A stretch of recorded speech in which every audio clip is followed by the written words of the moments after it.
नमस्कार दोस्तों, मैं नीरज कुमार जय महाकाल चैनल में आपका स्वागत है। आज हम आपको कुछ हिंदू धर्म के ग्रंथों के बारे में बताने वाले हैं। गरुड़ पुराण के बारे में मान्यता है कि गरुड़ पुराण हिंदू धर्म के प्रसिद्ध धार्मिक ग्रंथ में से एक है।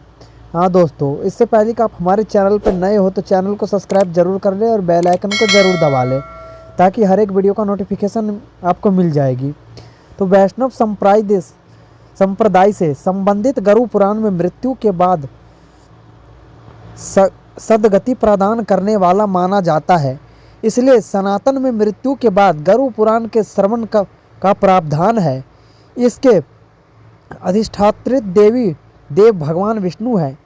18 पुराणों में गरुड़ महापुराण का अपना एक विशेष महत्व है, क्योंकि इसके देव स्वयं विष्णु माने जाते हैं, इसलिए यह वैष्णव पुराण है।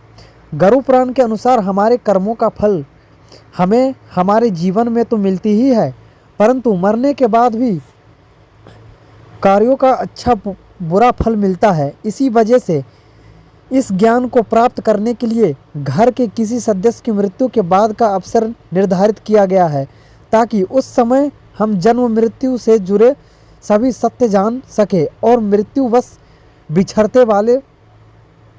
बिछड़ने वाले सदस्य का दुख काम हो सके। विष्णु भक्ति। वास्तविक तथ्य यह है कि गरुड़ पुराण में भगवान विष्णु की भक्ति का विस्तार से वर्णन मिलता है। विष्णु के 24 अवतारों का वर्णन ठीक उसी प्रकार इस पुराण में प्राप्त होता है जिस प्रकार भगवान पुराण है उपलब्ध होता है। आरंभ में मनुष्य सृष्टि की उत्पत्ति, ध्रुव चरित्र और 12 आदित्यों की कथा प्राप्त होती है। उसके उपरांत सूर्य और चंद्र ग्रहों के मंत्र, शिव पार्वती मंत्र, इंद्र से संबंधित मंत्र, देवी सरस्वती के मंत्र और 9 शक्तियों के विषय में विस्तार से बताया गया है। श्लोक तथा विषय। गरुड़ पुराण में 19,000 श्लोक कहे जाते हैं, किंतु वर्तमान समय में कुल 7,000 श्लोक ही उपलब्ध है। इस पुराण को 2 भागों में रखकर देखना चाहिए। पहले भाग में विष्णु भक्ति और उपासना की विधियों का उल्लेख है तथा मृत्यु के उपरांत प्राय गरुड़ पुराण के श्रवण का प्रावधान है। दूसरे भाग में प्रेत कल्प का विस्तार से वर्णन करते हुए विभिन्न नरकों में जीव के पड़ने का वृत्तांत है। इसमें मरने के बाद मनुष्य की क्या गति होती है, उसका किस प्रकार की योनियों में जन्म होता है, प्रेत योनियों से मुक्त कैसे पाई जा सकती है, श्राद्ध और पितृ कर्म किस तरह करनी चाहिए तथा नरकों के दारुण दुख से कैसे मोक्ष प्राप्त किया जा सकता है आदि विषयों का विस्तार पूर्वक वर्णन प्राप्त होता है। कथा। इस पुराण में महर्षि कश्यप और तक्षक नाग को लेकर एक सुंदर उपाख्यान दिया गया है। ऋषि के शाप से जब राजा परीक्षित को तक्षक नाग डसने जा रहा था, तब मार्ग में उसकी भेंट कश्यप ऋषि से हुई। तक्षक ने ब्राह्मण को वेश धरकर उनसे पूछा कि वह इस तरह उतावली में कहाँ जा रहे हैं। इस पर कश्यप ने कहा कि तक्षक नाग महाराज परीक्षित को डसने वाला है, मैं उनका विष प्रभाव दूर करके उन्हें पुण्य जीवन दे दूंगा। यह सुनकर तक्षक ने अपना परिचय दिया और उनसे लौट जाने के लिए कहा, क्योंकि उसके विष प्रभाव से आज तक कोई भी व्यक्ति जीवित नहीं बचा था। तब कश्यप ऋषि ने कहा कि वे अपनी मंत्र शक्ति से राजा परीक्षित का विष प्रभाव दूर कर देंगे। इस पर तक्षक ने कहा कि यदि ऐसी बात है तो आप इस वृक्ष को फिर से हरा भरा करके दिखाई, में इसे डसकर अभी भस्म किए देता हूँ। तक्षक नाग ने निकट ही स्थित एक वृक्ष को अपने विष के प्रभाव से तत्काल भस्म कर दिया। इस पर कश्यप ऋषि ने उस वृक्ष की भस्म एकत्र की और अपना मंत्र फूका। तभी तक्षक ने आश्चर्य से देखा कि उस भस्म में से कोपल फूट आई और देखते ही देखते वह पूरा हरा भरा वृक्ष हो गया। हैरान तक्षक ने ऋषि से पूछा कि वह राजा का भला करने किस कारण से जा रहे हैं। ऋषि ने उत्तर दिया कि उन्हें वहां से प्रचुर धन की प्राप्ति होगी। इस पर तक्षक ने उन्हें उनकी संभावना से भी अधिक धन लेकर वापस भेज दिया। गरुड़ पुराण में कहा गया है कि कश्यप ऋषि का यह प्रभाव गरुड़ पुराण सुनने से ही बड़ा था। सार तत्व। इस पुराण में नीति संबंधित सार तत्व आयुर्वेद गाया तीर्थ का महत्स्य, श्राद्ध विधि, दशा अवतार चरित्र तथा सूर्य चंद्र वंशों का वर्णन विस्तार से प्राप्त होता है। बीच बीच में कुछ अन्य वंशों का भी उल्लेख है। इसके अतिरिक्त गारुड़ी विद्या मंत्र, पक्षी ओम स्वाहा और विष्णु पंजर स्रोत की आदि का वर्णन भी मिलता है। गरुड़ पुराण में विविध रत्नों और मणियों के लक्षणों का वर्णन विस्तार पूर्वक किया गया है। साथ ही हिंदू ज्योतिष सामुद्रिक शास्त्र, संपों के लक्षण, धर्मशास्त्र, विनायक शांति, वर्णोश्रम, धर्म व्यवस्था, विविध व्रत, उपवास, संपूर्ण अष्टांग योग, पतिव्रत धर्म, महात्म्य, जप तप, कीर्तन और पूजा विद्वान आदि का भी सविस्तार उल्लेख हुआ है। इस पुराण के प्रेत कल्प में 35 अध्याय है, जिसका प्रवचन सबसे अधिक हिंदू धर्म में है। इन 35 अध्यायों में यमलोक, प्रेतलोक और प्रेत योनि क्यों प्राप्त होती है, उसके कारण, दान, महिमा, प्रेत योनि से बचने के उपाय, अनुष्ठान और श्राद्ध कर्म आदि का वर्णन विस्तार से किया गया है। ये सारी बातें मृत्यु को प्राप्त व्यक्ति के परिवार वालों पर गहरा प्रभाव डालती है।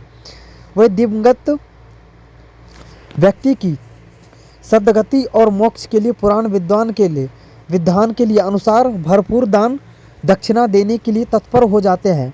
इस पुराण का उद्देश्य भी यही जान पड़ता है। नरक वर्णन। गरुड़ पुराण के दूसरे अध्याय में यह वर्णन मिलता है।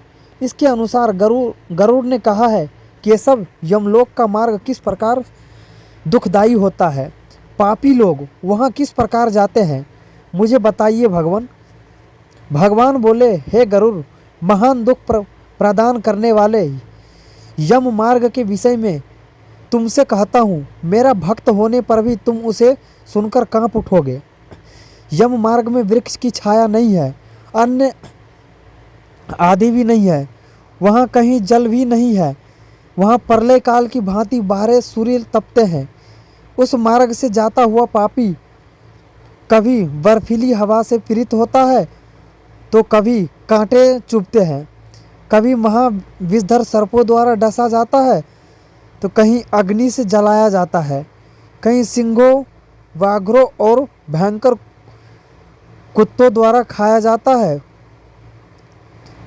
कहीं बिच्छुओं द्वारा डसा जाता है।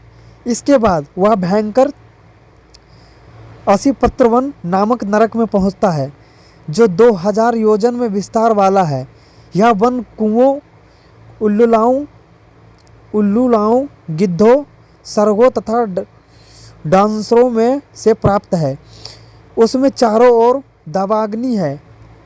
वह जीव कहीं अंधे कुएं में गिरता है, कहीं पर्वत से गिरता है, कहीं छुरे की धार पर चलता है, कहीं कीलों के ऊपर चलता है, कहीं घने अंधकार में गिरता है, कहीं उग्र जल में गिरता है, कहीं जोंकों से भरे हुए कीचड़ में गिरता है, कहीं तपी हुई बालुओं से प्राप्त और धधकते ताम्रमय मार्ग, कहीं अंगार राशि, कहीं अत्यधिक धुएं से भरे मार्ग पर उसे चलना पड़ता है। कहीं अंगार वृष्टि, कहीं बिजली गिरने, सिल्का वृष्टि में कहीं रक्त की, कहीं शस्त्र की और कहीं गर्म जल की वृष्टि होती है, कहीं खारे कीचड़ की वृष्टि होती है तो कहीं मवाद रक्त तथा विष्ठा से भरे हुए तालाब है। यम मार्ग के बीचों बीच अत्यंत उग्र और घोर वैतरणी नदी बहती है। वह देखने पर दुखदायिनी है, उसकी आवाज़ भय पैदा करने वाली है। वह 100 योजन चौड़ी और